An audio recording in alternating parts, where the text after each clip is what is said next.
جس شخص کو محنت میں پلیئر محسوس ہو وہ صلاحیت والا ہے، اور جس کو محنت میں پین ہو وہ صلاحیت سے محروم ہے، بلکہ جس کو محنت میں اذیت ہو رہی ہو وہ صلاحیت سے محروم ہے۔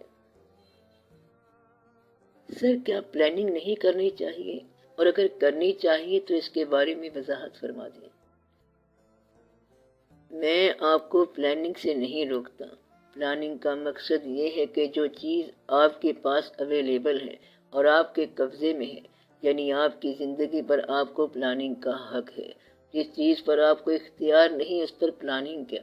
مثلاً آپ کو دل پہ اختیار نہیں تو اس حوالے سے پلاننگ چلتی نہیں، اچھی خاصی زندگی ہوتی ہے، اور کوئی پاس سے گزر جائے تو آپ پریشان ہو جاتے ہیں۔ پلاننگ یہ ہے کہ اللہ پہ راضی رہنا سیکھو، زندگی پر راضی رہنا سیکھو، دوسروں کے عمل سے پریشان نہ ہوا کرو، دوسروں کا کام ہی پریشان کرنا ہے۔ جس نے دوسروں کے عمل کو اپنی پریشانی نہ بنایا وہ آدمی کامیاب ہے۔ ابھی تو آپ کو اپنے اعمال کی پریشانی شروع نہیں ہوئی، جو گل آپ نے کھلایا ہے اب اس کی بھی پریشانی شروع ہونے والی ہے۔ اپنے ساتھ مہربانی کرو، اپنا عمل ایسا کرو کہ پریشانی نہ بنے۔ پلاننگ ضرور کرو، مگر یہ بھی سوچو کہ اگر حالات اپنے اختیار میں نہ ہوں تو پھر پریشان نہ ہو جانا، پھر یہ نہ کہنا کہ میں نے سوچا تو کچھ اور تھا، بات کچھ اور ہو گئی۔ پلاننگ والے لوگ اکثر یہی کہتے ہیں کہ بات کہیں نہ کہیں رہ گئی۔ جب مکمل اختیار آتا ہے تو اس وقت زندگی ختم ہونے کو ہوتی ہے۔ تو پلاننگ کرو لیکن گھبرائے بغیر اور پریشان ہوئے بغیر۔ یہ بات یاد رکھو کہ اگر عذاب آنے والا ہو اور آیا نہ ہو تو وہی وقت ہے دعا کا۔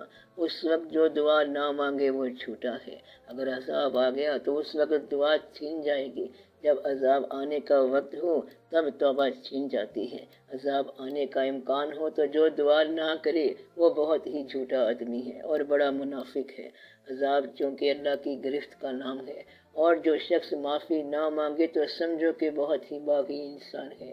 ہمیں تو ابھی تک کسی عذاب کے آنے کا اندیشہ نہیں ہے۔ آپ کو یہ اندیشہ کیسے ہو گیا کہ جس کی پلاننگ کا سوچ رہے ہو؟ اللہ کا عذاب اس وقت تک نہیں آتا جب تک عذاب سے ڈرانے والا نہیں آتا۔ یہ اس کی روایت ہے۔ پہلے بشیر و نذیر آتا ہے اور فرماتا ہے کہ اے لوگو، تم نے جو عمل کیے ہیں اس کی وجہ سے عذاب آنے والا ہے، لہذا اپنے اعمال سے نجات پاؤ۔ جب بھی کوئی معاشرہ باغی ہو جائے تو اللہ تعالیٰ کی طرف سے اس پر عذاب آیا کرتا ہے۔ جیسا کہ آپ پڑھتے ہیں کہ اسلام سے پہلے عرب کا معاشرہ بہت خراب تھا اور تباہ ہونا چاہیے تھا، لیکن اللہ نے اللہ والا کام کیا اور اس معاشرے کو تباہ کرنے کی بجائے اس میں حضور پاک صلی اللہ علیہ وآلہ وسلم کو رحمت للعالمین بنا کر بھیج دیا۔ آپ کا معاشرہ بھی اتنا تباہ نہیں ہوا۔ اس کے لیے دعا کرو کہ اللہ تعالیٰ اپنی مہربانی فرمائے، اس کی تھوڑی سی مہربانی سے بھی تمہارا گزارا ہو جائے گا۔ بس تم اپنی ہستی سے زیادہ چھلانگ نہ لگانا اور استعداد سے باہر عمل نہ کرنا، ورنہ ہلاک ہو جاؤ گے۔ اگر شوق ہو پھر بھی عمل نہ کرنا، ورنہ ہلاک ہو جاؤ گے۔ آپ میں شوق بھی نہیں، استعداد بھی نہیں اور عمل کرتے جا رہے ہو۔ آپ میں صرف گھبراہٹ اور شہر کا اندیشہ ہے کہ شہر کیسے چلے گا۔ اسی طرح چلے گا جس طرح تم سے پہلے چل رہا تھا۔ انڈیا آپ کا دشمن ہے مگر اپنے عذاب میں مبتلا ہے۔ ان پر ایک وقت آیا ہوا ہے، آپ تو پھر بھی آسودہ بیٹھے ہو، وہاں بہت پریشانی ہے۔ آپ گھبرایا نہ کرو۔ کسی کشتی میں ایک آدمی بھی خوش نصیب ہو تو کشتی کو ڈوبنے کا حکم نہیں ہوتا۔ اگر آپ خوش نصیب نہیں ہیں تو آپ کے بچے ضرور خوش نصیب ہوں گے۔ آپ بد نصیبی کی آرزو نہ کیا کرو۔ اگر آپ کو یقین ہوتا کہ ہم تباہ ہونے والے ہیں تو آپ کی نیند اڑ جاتی۔ آپ تو کہتے ہو کہ یہ چلتا رہے اور میرا کاروبار چلتا رہے۔ جلسے میں آنے والے عوام نہیں ہوتے بلکہ سڑک پر کام کرنے والے مزدور عوام ہیں۔ آپ تقریروں میں عوام کا ذکر کرتے ہو اور مزدور آپ کا مکان بناتا جا رہا ہے۔ اب جھوٹ بولنا چھوڑ دیا جائے تو ملک بچ جائے گا۔ ملک جس کا ہے وہ اسے بچا لے گا۔ آپ اپنے دائرہ کار میں انصاف کر لو، گھر والوں کو خوش رکھو، اللہ خوش ہو جائے گا۔ اللہ سے جتنا تعلق ہوگا اتنا ہی انسان کے فرائض بدلتے جائیں گے۔ اللہ کو خوش رکھنے کی پلاننگ ضرور کرو۔ کیا ماننے والے اور چاہنے والے کے فرائض مختلف ہوتے ہیں؟ ماننے والے کے فرائض اور ہیں اور چاہنے والے کے فرائض اور ہیں۔ اگر آپ اللہ کو ماننے والے ہیں تو آپ پر زکوٰۃ 2.5% ہے۔ چاہنے والے کے پاس پیسہ ہی نہیں ہوتا، کیونکہ وہ بھی اسی کی راہ میں دے چکا ہوتا ہے۔ چاہنے والا اپنی جان نثار کرتا ہے، وہ بیدار رہتا ہے۔ ماننے والے کے لیے نماز، روزہ، حج اور زکوٰۃ ہیں۔ چاہنے والا شہادت کے لیے بیدار رہتا ہے۔ باقی لوگ شہید کے پیچھے ہوتے ہیں اور خود شہید نہیں ہوتے۔ جاننے والا عام آدمی اللہ سے چیزیں حاصل کرتا ہے، مگر چاہنے والا اللہ تعالیٰ کے لیے قربانی دیتا ہے۔ چاہنے والے پر رقت طاری ہو جاتی ہے، آنسو رکتے ہی نہیں۔ چاہنے والا کہتا ہے اس وقت یا تو رات ہے یا آپ کی یاد ہے۔ وہ آدھی رات کو چراغ جلائے گا، یہ اصل میں اس کی نماز کا وقت ہے۔ شوق ایسا فرض ہے جو محبوب کے فرائض کے سوا باقی فرائض حرام کر دیتا ہے۔ عشق پر آتش حلال، عشق پر حاصل حرام۔ چاہنے والا محبوب کے تقرب کے علاوہ کسی فرض کو اپنے لیے نہیں سمجھتا۔ چاہنے والا کربلاؤں سے گزرتا ہے، چاہنے والا اسی کا ہو جاتا ہے۔ چاہنے والا کہیں منصور رحمت اللہ ہوگا، کہیں سرمد رحمت اللہ ہوگا، کہیں صابر رحمت اللہ ہوگا، کہیں فرید رحمت اللہ ہوگا، کہیں خواجہ اجمیری رحمت اللہ ہوگا اور کہیں داتا صاحب رحمت اللہ ہوں گے۔ چاہنے والے کے فرض اور ہیں، ماننے والے کے فرض اور ہیں، اور عوام الناس کے فرض اور ہیں۔ یہ شوق کی کہانیاں ہیں۔ شوق نصف شب کو چراغ ضرور جلاتا ہے۔ شوق نہ ہو تو عبادت بھی عبادت نہیں بلکہ سجدہ حرام ہے۔ اگر عشق نہیں ہے تو عشق نہ ہو اگر تیرا میری نماز کا امام۔ میرا قیام بھی حجاب، میرا سجود بھی حجاب۔ نماز حجاب ہو گئی تو باقی کیا رہ گیا؟ عشق کا شوق جو ہے یہ محبوب کے قریب رہنے کے فرض کے علاوہ کسی فرض کو نہیں مانتا، بلکہ ماننے کے لیے تیار ہی نہیں ہوتا۔ اگر عشق ہو جائے تو ایک ہی فرض ہوتا ہے، اور وہ ہے جلوائے محبوب کی نرنگیوں کا شوق۔ اسے اور کوئی شوق نہیں رہتا۔ مجنوں سے کہا گیا کہ کلمہ سنا تو اس نے کہا لیلا ہی کلمہ ہے۔ پھر پوچھا گیا کہ دنیا میں کیا دیکھا ہے؟ اس نے کہا لیلا۔ کوئی اور بات دیکھی؟ کہنے لگا کہ صرف لیلا۔ لیلا مجنوں کی کہانی کو امیر خسرو رحمت اللہ نے اور ہی رنگ سے لکھا ہے۔ یہ شوق والوں کی بات ہے، اور آپ احتیاط کرنے والے لوگ ہو۔ آپ ایکسیلیٹر بعد میں سوچتے ہو اور بریک پہلے سوچتے ہو۔ آپ کو پتہ نہیں کہ حاصل کیا ہے۔ اصل حاصل وہ زندگی ہے جو ہاتھ سے نکل چکی ہے، یا اصل زندگی وہ ہے جو ابھی آئی ہی نہیں۔ یہ زندگی تو حجاب ہے، یا تو زندگی جا چکی ہے یا زندگی آئی نہیں۔ اصل زندگی وہ ہے جو آپ نے اللہ کی راہ میں خرچ کر دی، وہ آپ کے ساتھ جائے گی۔ جو چیز آپ نے اللہ سے لے کے رکھ لی ہے یہ رکاوٹ بنے گی، بوجھ بنے گی۔ وہ فرائض جن کا تعلق اس دنیا سے اور دنیا کے اندر رہنے کے ساتھ ہے، وہ شوق والوں کی دنیا میں حرام ہے۔ شوق کا معنی ہے وہ جذبہ جس پر آپ زندگی نثار کرو۔ شریعت ہر آدمی کی برابر ہے، لیکن شوق الگ الگ۔ آپ اپنی زندگی لوگوں کے اوپینین کے مطابق بسر کرنا چھوڑ دو۔ آپ اپنی زندگی دوسروں کے حوالے سے گزارتے ہو اور پریشان ہو جاتے ہو۔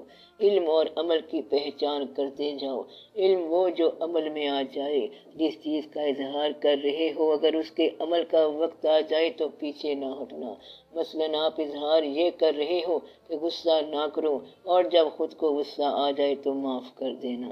آپ وہ علم سنبھال کے رکھو جو عمل کے وقت آپ کا پسندیدہ ہو۔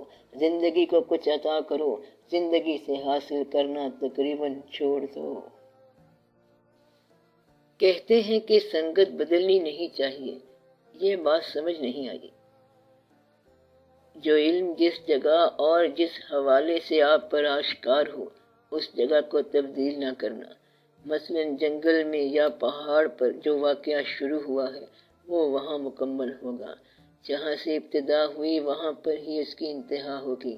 جن دوستوں میں بیٹھ کر آپ پر خیال آشکار ہوں انہی دوستوں کے اندر ہی خیال مکمل ہوا کرتا ہے۔ جس دوست سے آپ کو محبت کا سبق ملا اس دوست کو نہ چھوڑنا۔ جس ماحول میں جس بات کا شعور پیدا ہو اس ماحول کو مینٹین کرو، اس سنگت کو بقا دو اور قائم رکھو۔ سنگت بدلی تو مضمون بدل جائے گا اور آپ کا فیض بند ہو جائے گا۔ آپ جس حساب سے جہاں بھی جا رہے ہو وہ سنگت قائم رہنی چاہیے، پھر مضمون آشکار ہو جائے گا۔ کسی انعام یافتہ شخص کے قریب رہو تو انعام مل جائے گا۔ انعام میں حاصل کی ہوئی چیز کو انعام دینے والے کی رضا کے مطابق استعمال کرنا۔ اس کے علاوہ استعمال کرو گے تو انعام سے محروم ہو جاؤ گے۔ عطا کو اپنی مرضی سے استعمال کرنے والا عام طور پر خطا کر جاتا ہے، اس لیے عطا کی ہوئی شے کو عطا کرنے والے کی رضا کے مطابق استعمال کرو، ورنہ عطا سے الگ ہو جاؤ گے۔